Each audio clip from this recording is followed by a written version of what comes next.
Olá, no programa de hoje, a largada do segundo biênio do governo Lula.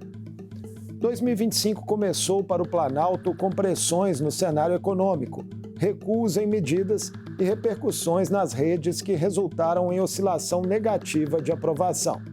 A comunicação ganhou novo comando e uma reforma ministerial deve ser levada a cabo em breve pelo presidente, de olho em um rearranjo de forças no Congresso. Sobre a conjuntura nacional, eu converso com o cientista político e professor da FGV, Marco Teixeira. Bem-vindo, Marco, um prazer recebê-lo no Mundo Político.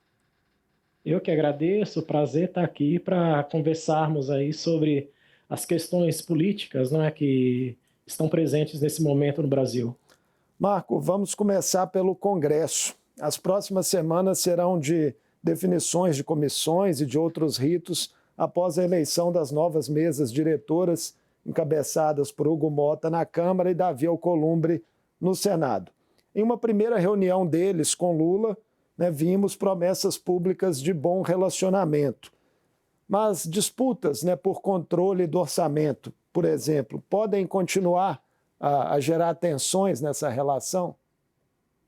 Olha, Marco, acredito que sim, mas na medida em que você tem aí o Supremo acompanhando muito de perto a questão das emendas parlamentares, sobretudo as das comissões, não é? Isso, de certa forma, diminui um pouco o grau de pressão sobre o governo, não é?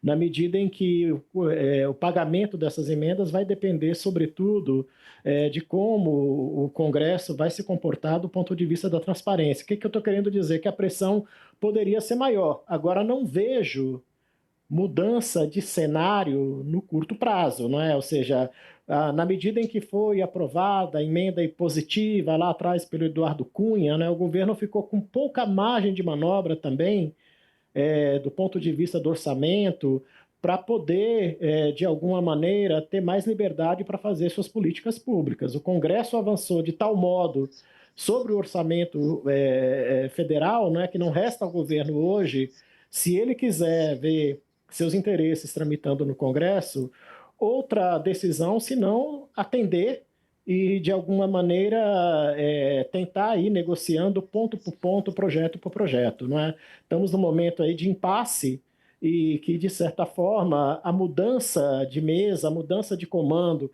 quer seja na Câmara, quer seja no Senado, não indica muita mudança, porque é só uma mudança de comando, não é? E não de perfil do próprio parlamento. Tem uma declaração do presidente recém-eleito na Câmara, deputado Hugo Motta, fazendo críticas ao modelo tradicional do presidencialismo de coalizão. Pois é, não é? O presidencialismo de coalizão, que já foi saudado lá nos anos 80, início dos anos 90, como algo inovador do ponto de vista da governabilidade no Brasil, não é?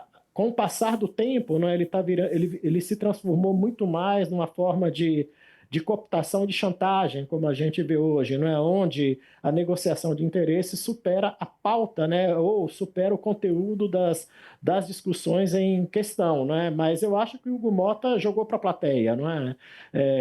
E talvez, de certa forma, a fala dele teve mais recados para outras instituições do que uma promessa de mudança. Criticar o presidencialismo de coalizão não significa muito criticar o mérito de como a governabilidade vem sendo construída. E eu costumo dizer o seguinte: está muito explícito no governo federal, não é?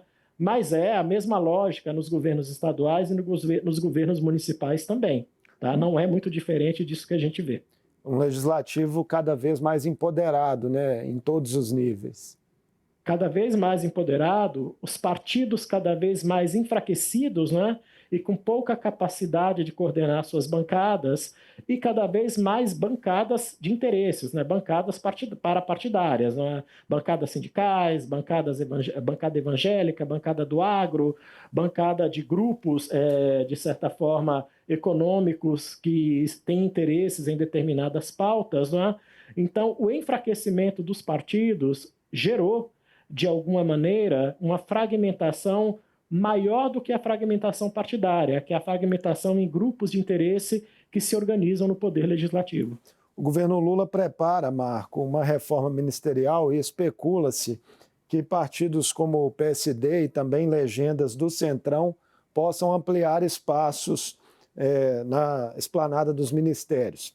Esse é, na sua visão, um movimento imperativo do ponto de vista do governo para 2026, né? E se até que ponto, né, dar mais cargos a essas legendas pode resultar em maior fidelidade no Congresso, já que a gente tem visto, né, desde o início do governo, são muitas dissidências nesses partidos. Olha, voltamos à questão dos partidos, né? Eu acho que aí tem um olhar para trás, ou seja, esses partidos estão reivindicando mais cargos, né? E estão até sendo meio duros com o governo a partir de suas lideranças, né? Como foi a fala do Gilberto Kassab semana passada, eles estão reivindicando mais cargo com base nos resultados das eleições municipais. Ou seja, se existe um grupo que se fortaleceu, foi o Centrão, e se existe um partido que avançou, tá, em termos de concentração de poder a partir dos resultados das eleições para prefeituras, esse partido foi o PSD. Então, com esses trunfos na mão, eles estão dizendo o seguinte para o governo: olha, se querem nosso apoio, nos dê mais espaço. Mas, ao mesmo tempo, o que a gente tem visto é que eles não têm conseguido entregar, tá, de certa forma, uma coesão no posicionamento de suas bancadas. Podemos ter como exemplo a União Brasil.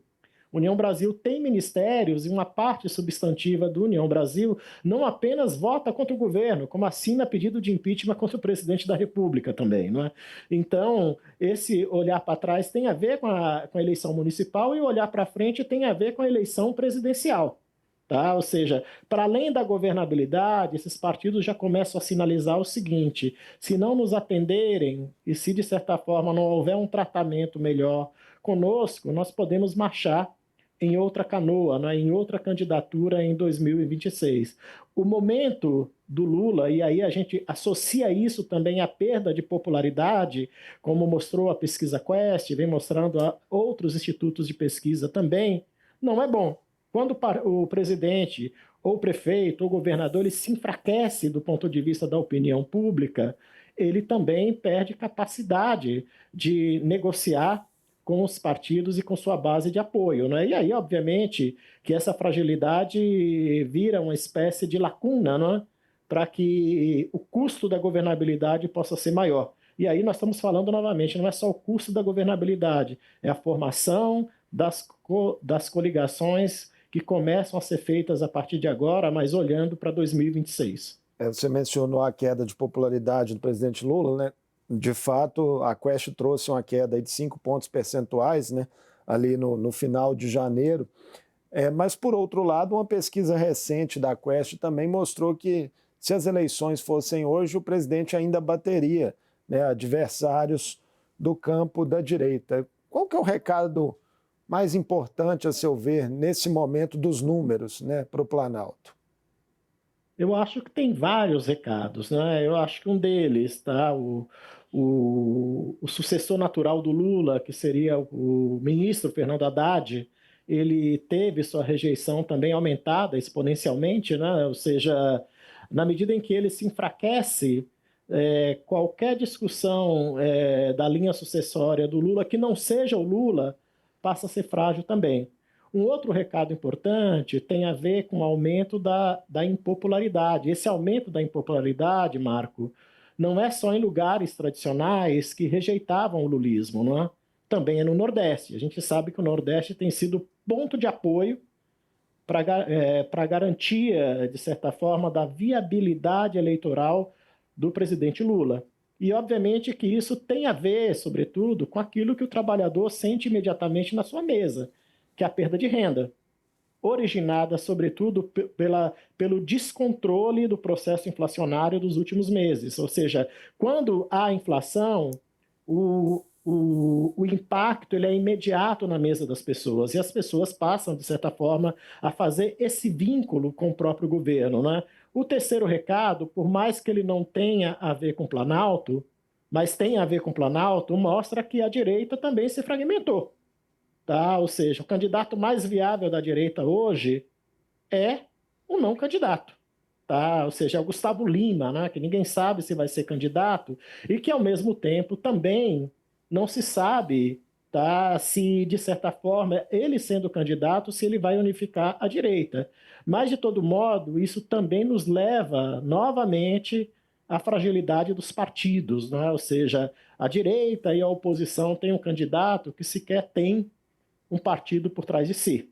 E provavelmente, se ele for candidato, ele vai fazer como o presidente Bolsonaro em 2018, não é? Vai olhar por qual partido ele vai se candidatar, abrir quase que uma espécie de leilão, ou seja, a política enquanto ação coletiva, ela está nesse momento absolutamente fragilizada, e isso não é bom para a democracia. Os próximos meses serão também, né, de sucessão interna no PT, né, partido do presidente. Há debates com visões divergentes entre filiados, Marcos, sobre o quanto o partido deve ou não caminhar para o centro político. O que pode guiar essa escolha? Olha, passa por essa escolha aí a definição do futuro da atual presidente, que é a Gleisi Hoffmann, né? Tá? A Gleisi tem tido uma gestão controversa, né? Às vezes atira no governo, às vezes atira no Fernando Haddad, e acho que por isso talvez o Lula fez um movimento na direção do Edinho, ex-prefeito de Araraquara, ex-ministro, que é uma pessoa, de certa forma, de característica mais moderada e que busca compor com as diferenças dentro do PT. Neste momento que o governo federal vive uma crise de governabilidade, uma baixa capacidade de organizar sua base de apoio, não ter o controle do próprio partido do governo e ver o partido do governo se fragmentar pode ser o pior dos cenários para o próprio governo. Tá? Por exemplo, fala-se em Gleisi ministra. A Gleisi tem problemas não só dentro do PT, de coordenação do partido, como também ela não é uma pessoa palatável em boa parte dos partidos que fazem parte da base de apoio do presidente da República. Eu acho que o presidente da República não anunciou até agora uma reforma ministerial substantiva, não foi apenas pelo período de sucessão das duas casas, esperando se confirmar o resultado, mas também porque você tem uma dificuldade enorme de ter nomes que tragam mais unidade, não apenas ao governo, mas mais coesão ao governo, né? Vocês têm em Minas aí o imbróglio em torno do Rodrigo Pacheco, tá? Ou seja, o Rodrigo Pacheco saiu do Senado, o Lula vive afirmando que é o candidato preferido dele ao governo do Estado, mas ao mesmo tempo o Rodrigo Pacheco é do PSD, tá? Cujo presidente do PSD, o Gilberto Kassab, fez uma declaração dura contra o presidente Lula, mas, sobretudo, contra o ministro Fernando Haddad há uma semana, não? Então, quando a gente vê o cenário do governo, tanto tentando coordenar uma base de apoio, como tentando dar algum tipo de pacificação na relação com seu partido, e percebe que a mudança ministerial pode ser um caminho, mas quando a gente olha a possibilidade da mudança ministerial em busca desse caminho, o presidente da República vai ter que fazer uma ginástica muito grande, vai ter que recuperar sua habilidade de negociador, que até então ele não tem demonstrado publicamente. Para muita gente no meio político, Marcos, você tocou na situação do senador Rodrigo Pacheco, aqui em Minas não se tem certeza da real disposição dele de ser candidato ao governo, em que pese muitos apelos do próprio presidente Lula e de outros partidos e forças da própria esquerda aqui mineira. Pois é, e mesmo o discurso dele de saída do Senado, né, por mais que ele tenha falado nessa possibilidade, e também pode ser uma característica dele, né, ele deixou em aberto aí várias questões. Fala-se no Rodrigo Pacheco para ministro também, não é? Vem se falando há algum tempo, como se falou como o nome do próprio presidente Lula para o Supremo, não é? Então, é um destino que está em aberto, não é? Mas, ao mesmo tempo, o Rodrigo Pacheco foi uma peça estratégica, não é, para o governo durante esses últimos 2 anos e até serviu de contrapeso às ações do Lira que desgastaram o próprio governo também naquele momento. Ao que parece, Marco, a gente está tendo um papel invertido agora, né? O governo pode ter um pouco mais de tranquilidade com Hugo Mota na Câmara dos Deputados e um pouco mais de dificuldade com Davi Alcolumbre na presidência do Senado. A ver, não é? Agora, de todo modo, por mais que esteja sendo dito que o governo poderá ter mais tranquilidade, é bom nós lembrarmos o seguinte, não é? Tanto Mota quanto o Davi Alcolumbre foram eleitos com apoio do bolsonarismo e do petismo. E estão, obviamente, agora, até por força do regimento, não é? Alocando o comando das comissões. Tá? E a gente sabe muito bem que, a partir das comissões, a oposição pode fazer um bom estrago. E aí esses presidentes de casa têm um desafio que é segurar pautas, né?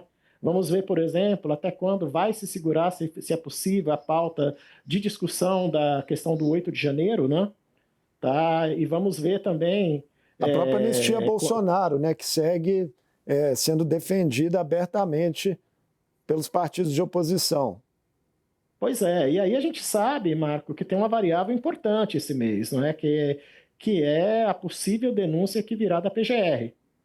E qual é a extensão dessa denúncia? Isso pode afetar, inclusive, as pautas do Poder Legislativo também, sobretudo neste assunto, não é? É bom a gente lembrar a história recente. O 8 de janeiro estava para ser pautado até aquele atentado à bomba na Praça dos Três Poderes. Aquilo praticamente inviabilizou a pauta. Se recuperou agora a discussão do 8 de janeiro, mas tem a PGR no meio do caminho. Tá? Então, vamos esperar um pouco para ver, mas talvez essa seja a prioridade que o bolsonarismo tem em termos de processo legislativo. Há, inclusive, uma expectativa, né, nos bastidores de Brasília de que Bolsonaro seja denunciado e comece a ser julgado no Supremo ainda nesse primeiro semestre, né, que é mais um elemento desse jogo. Agora, Marco, estando ou não elegível, Bolsonaro terá um peso grande em 2026? Olha, as pesquisas dizem que sim, não é? Ele é uma pessoa lembrada como candidato a presidente da República. A esposa dele também tem uma presença muito forte de intenção de voto, não é? E recentemente o nome do filho dele, o Eduardo Bolsonaro, também começou a aparecer como alternativa. Tá? Agora, óbvio, né? Nenhuma candidatura da direita que queira ser viável se viabilizará sem pelo menos uma discussão com esse grupo. Por mais que o Ronaldo Caiado, por exemplo, já tenha batido de frente, ele também sabe disso, né? Então vamos esperar para ver.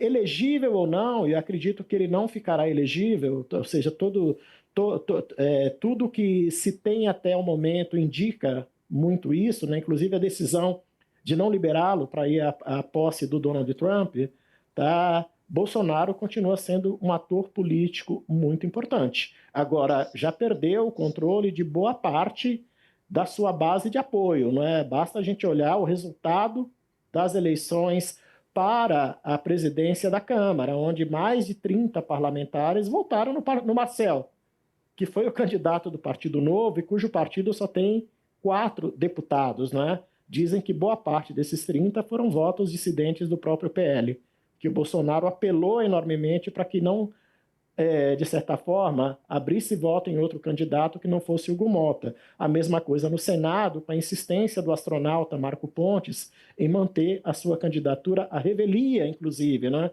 da pressão do Bolsonaro e da pressão do Valdemar Costa Neto, presidente do PL. Muitas arestas para serem aparadas na direita, né, também. Também.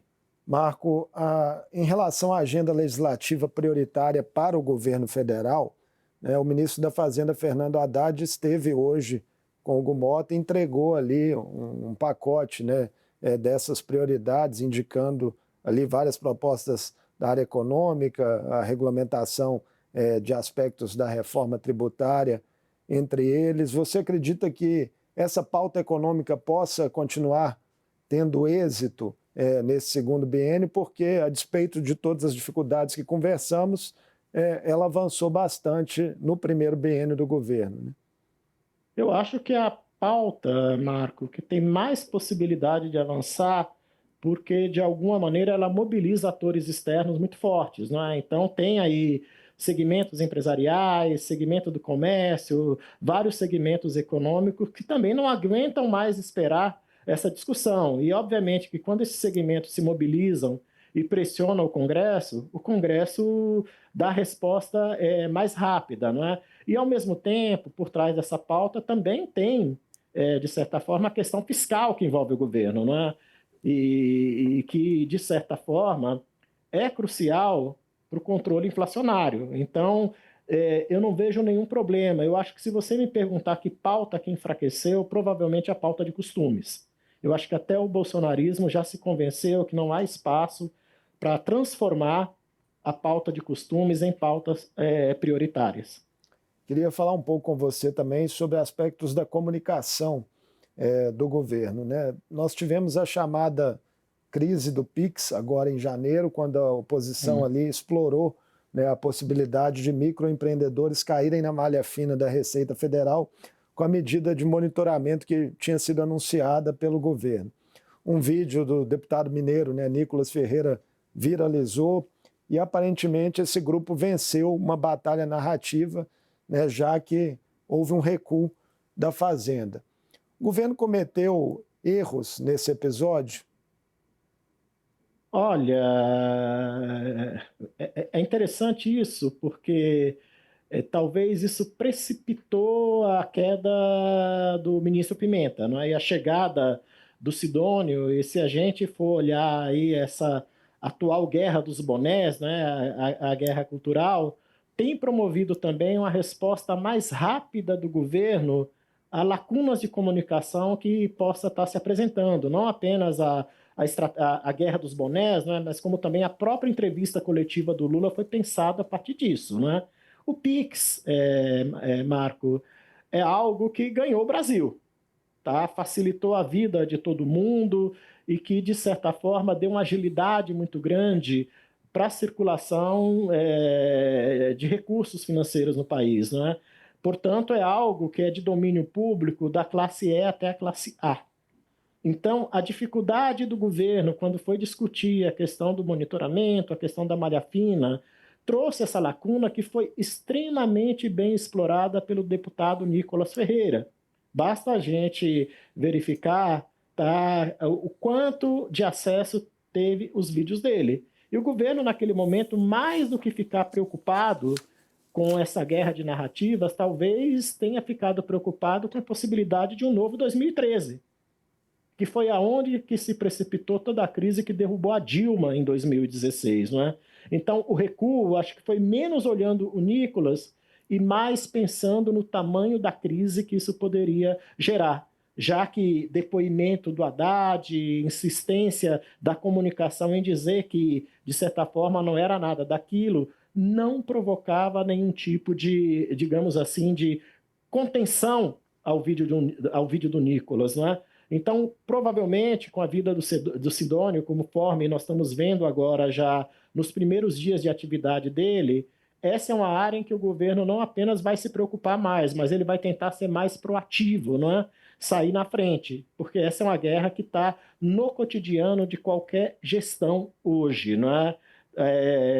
A iniciativa da deputada Érica Hilton, aqui de São Paulo, de fazer um vídeo muito parecido do ponto de vista estético, né, mas contestando o vídeo do Nicolas, também foi bastante exitosa, mas ficou longe, não é, daquilo que representou o vídeo mais crítico. Tá? Essa é uma guerra política que, sobretudo o governo, sobretudo o PT, está aprendendo a mexer mexer nela com a mesma competência que a direita brasileira faz e que, de certa forma, tem não apenas promovido o Nicolas, mas gerado, por exemplo, o vereador mais votado na cidade de São Paulo, sem nenhum tipo de conhecimento público prévio.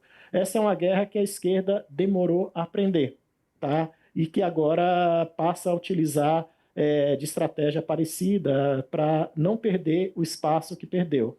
Mas ainda tem setores da esquerda estranhando um pouco, digamos assim, essa nova estratégia do governo, o slogan "O Brasil é dos brasileiros", do boné, né, do boné azul, não foi muito bem recebido. É exatamente isso que eu ia falar. Tem setores da esquerda falando que o boné azul lembra o nazismo, né? Lembra aquela coisa do nacionalismo exagerado, tá? Ou seja, é um momento de transição em que as coisas vão de todo modo, se acomodar. Mas por que há essa reação, Marco? Porque esse tipo de ação ela é pouco politizada, ela é pouco pensada no sentido do conteúdo que se coloca.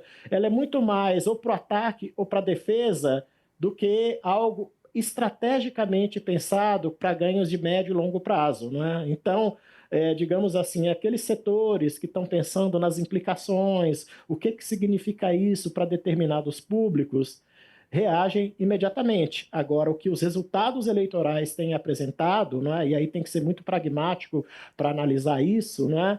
É que o modo de representação política mudou, tá? Ou seja, na maioria das capitais, por exemplo, os vereadores mais votados são coaches, influencers, né? São pessoas que mexem muito bem, digamos assim, com essas habilidades de comunicação do meio digital. Até que ponto você acredita, né, que essa mudança, né, vai fazer das redes sociais aí uma arena decisiva para delinear rumos da disputa presidencial de 2026? Olha, se nós voltarmos a 2014, a questão da comunicação teve um peso danado, sobretudo para o esvaziamento da candidatura Marina Silva, e curiosamente provocado pelo PT, não é? Com aquela história da desconstrução da Marina, não é? E aí vem 2018, é o ápice, não é? Porque você tinha uma direita treinada, tá? E absolutamente capacitada para o uso desses mecanismos, não é? O que aconteceu de lá para cá é que as instituições se capacitaram mais para fiscalizar os abusos, né, a produção de fake news e dar respostas mais imediatas, né? Agora, neste momento, o que a gente está vendo é produção de conteúdos, é recortes, não é? E nós tivemos aqui em São Paulo o fenômeno Pablo Marçal, tá? Que da cidade de São Paulo já quer ser candidato a presidente da República, e temos agora também a possibilidade do Gustavo Lima vindo de outro caminho, não é? Mas, de todo modo, o que as eleições têm mostrado é que dominar essas habilidades dá voto, ou tem muita importância para o voto. Portanto, quem ignorá-las pode ter sérios prejuízos eleitorais daqui para frente. Não dá para simplesmente fazer de conta que não está acontecendo, como muitos grupos políticos fizeram até então. Muitas variáveis para a gente continuar acompanhando nesse jogo. Marco, muitíssimo obrigado por essa entrevista ao Mundo Político da TV Assembleia. Esperamos contar com você em outras oportunidades. Eu que agradeço e estou sempre à disposição. É um prazer, não é? Discutir questões e aprender junto com todo mundo aqui. Um abraço. Um abraço. Eu conversei com Marco Teixeira, cientista político e professor da FGV. Falamos sobre os desafios políticos e econômicos que se apresentam para o governo Lula em seu segundo biênio. A reorganização da base no Congresso, os embates com a oposição e a interlocução com a sociedade. O Mundo Político fica por aqui. Obrigado por nos acompanhar. Até o próximo programa.